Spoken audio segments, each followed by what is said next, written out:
Assalamualaikum warahmatullahi wabarakatuh. Salam hebat cik. Alhamdulillah alamin. Ya, salam sejahtera semuanya untuk adik-adikku yang berada di kelas 12 SMA. Nah, pada pembahasan kali ini kita akan berbincang mengenai bagaimana menghadapi setelah mengikuti tes mengenai SBMPTN ataupun kita masuk dan dinyatakan masuk di perguruan tinggi, maka apa yang harus kita siapkan? Tentunya di bangku perkuliahan ini sangat jauh berbeda, maka kita harus mempersiapkan apa saja hal-hal yang harus kita perhatikan. Nah, yang pertama yang harus kita perhatikan, pelajari jurusan atau fakultas yang kita pilih. Kita mencari informasi mengenai fakultas yang kita pilih dan juga jurusan yang kita pilih, kemudian cari arahnya kemana, kemudian prospek kedepannya itu akan menjadi apa. Nah, maka dari itu di sini tentu berbeda.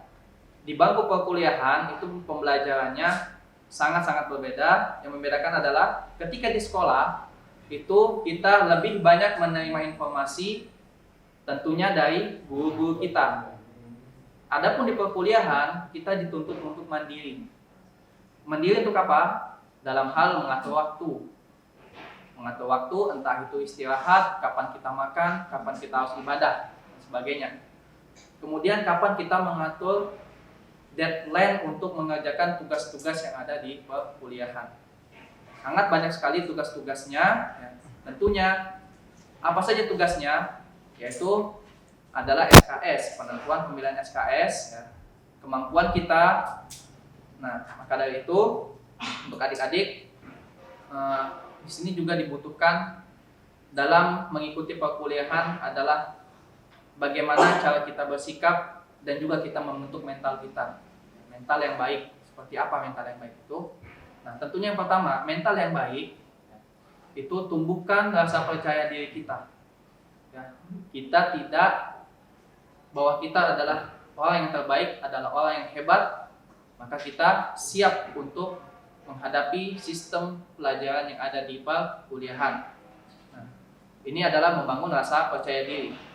Ikuti alurnya, jalani, dan juga dinikmati. Kemudian yang kedua, membangun kecerdasan emosional. Artinya emosional ini bukan hanya sebatas marah. Emosional ini bisa kita tertawa, tersenyum, kemudian bahagia, kemudian juga ada rasa empati dan sebagainya. Itu merupakan bentuk dari emosional. Nah, dari emosional ini harus berkaitan dengan spiritual.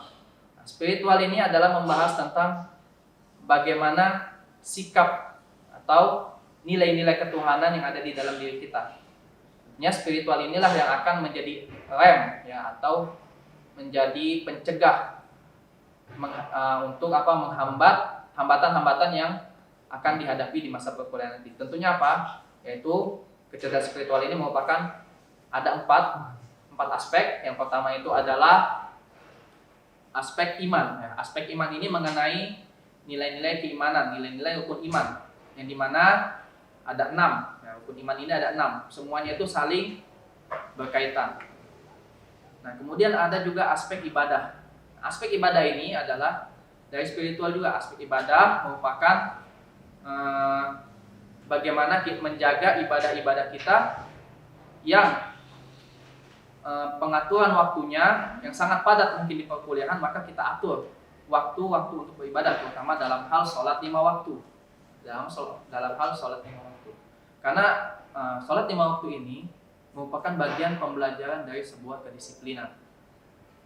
Kemudian yang aspek ketiga, untuk spiritual, aspek ketiga ini yaitu merupakan akhlak. Akhlak ini yaitu bagaimana kita bersikap, bagaimana kita bermuamalah sesama teman-teman kita yang mungkin di situ karakternya berbeda-beda, yang di situ mungkin memiliki emosional yang berbeda-beda, kemudian dari status juga berbeda-beda dan beragam macam dari mungkin dari provinsi ataupun dari kota-kota lainnya atau tempat-tempat yang sangat berbeda.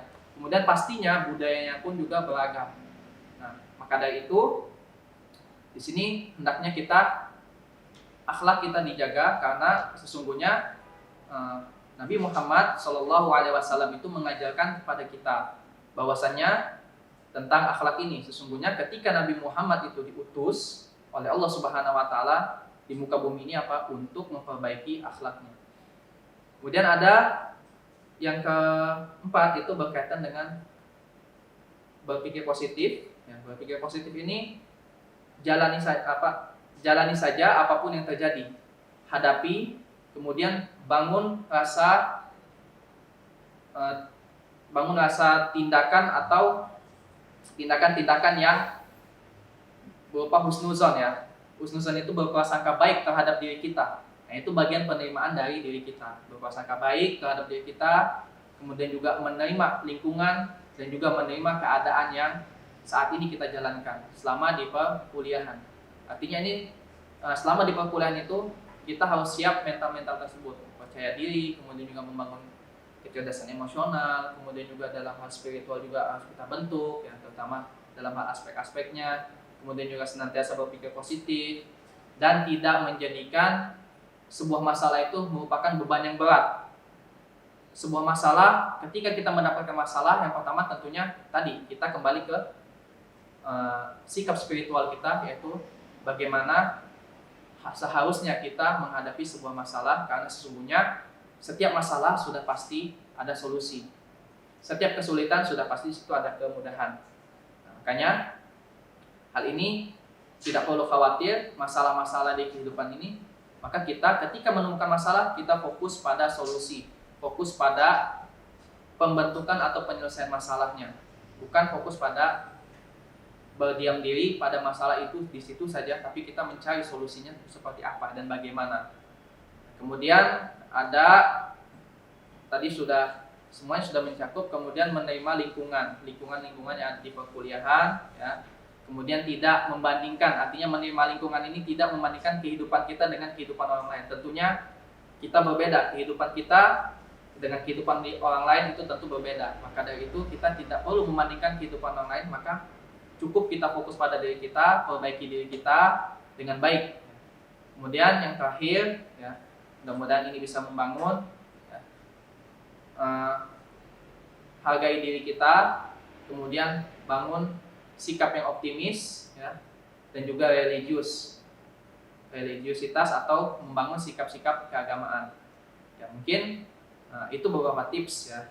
Dan jangan lupa juga ketika memilih jurusan atau memilih sebuah kampus, pilihlah yang dimana jurusan tersebut kita memiliki di situ kita suka. Ya, yang pertama itu kita suka, kemudian yang kedua itu kita bisa, yang ketiga itu bermanfaat. Nah, ini berkaitan dengan prospek kedepannya. Dalam hal jurusan juga seperti itu. Ya, rumusnya ada 3. Yang pertama kita suka, bisa, dan juga bermanfaat untuk diri kita dan juga untuk orang lain. Nah, tentunya semoga apa yang bisa saya sampaikan pada siang hari ini bermanfaat untuk kita semua, ya. Dan jangan sampai kita salah memilih jurusan atau di pertengahan jalan kita seleksi alam, artinya keluar, ya. Tidak kuat di pertengahan jalan semester 5, itu dilema mahasiswa, semester 5 atau semester 4, ya, sudah masuk puncak-puncaknya, itulah kuliah yang sesungguhnya, ya. Semester 5, 6, dan juga 7, ya. Nah, ini beberapa pengalaman dari mahasiswa itu sama teman-teman yang nggak siap fighting atau nggak siap bertempur ketika menyelesaikan tugas skripsi. Ketika ada revisi, dia 1 kali mengerjakan. Ketika revisi kedua, dia masih bisa mengerjakan. Tapi ketika revisi ketiga, dia sudah mulai jatuh. Ya. Kalau hati kita sudah tidak enak rasanya atau merasa sumpek karena banyaknya revisi dan kesalahan-kesalahan ketika di perkuliahan atau banyak masalah-masalah, maka kita tenang. Salah satunya adalah tenangkan diri kita. Kemudian kalau di dalam Islam sendiri kita bisa mandi atau kita ngambil air wudhu untuk menenangkan diri kita. Nah, kemudian duduk dan kemudian merenungi apa saja kesalahan-kesalahan yang kita hadapi dan juga apa saja kesalahan-kesalahan yang kita lalui.